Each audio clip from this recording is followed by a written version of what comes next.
লা ইলাহা ইল্লাল্লাহ মুহাম্মাদুর রাসূলুল্লাহ নূর মুহাম্মদ সাল্লাল্লাহ মা ফি কলবি গায়রুল্লাহ নামাজ পড়ো রোজা রাখো মুমিন মুসলমান, আল্লাহ তাআলা বৃদ্ধি করবে তোমারও সম্মান। নামাজ পড়ো রোজা রাখো মুমিন মুসলমান, আল্লাহ তাআলা বৃদ্ধি করবে তোমারও সম্মান।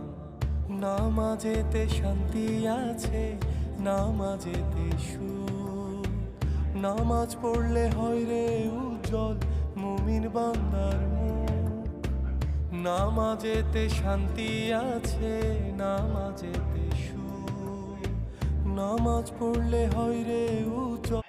पहली बात तो इतना साधन ही है इस टाइम, कोई फीस ज़्यादा नहीं होती है। अगर आप उसमें भी थोड़ा बहुत फीस वाले में सरकारी भी है, मदरसे चल रहे हैं। अगर आप इतनी फीस नहीं निकाल पा रहे हो तो आप सरकारी निकालो। मतलब हम लोगों का काम यही है कि आपके बच्चे पढ़ें। अब यहाँ ज़्यादातर बच्चे ही बैठे हैं, तो साथ तो कम ही है, ये सब बच्चे बैठे हैं। हमें देख के ताज्जुब हो रहा है कि बच्चे स्कूल में होना चाहिए कार्य में, आपके बच्चे स्कूल में होना चाहिए। सबसे बड़ी बात यह है कि आप जब तक खुद प्रयासरत नहीं होंगे अपने हालात बदलने के लिए, आपके हालात कोई नहीं सुधार सकता। आपको खुद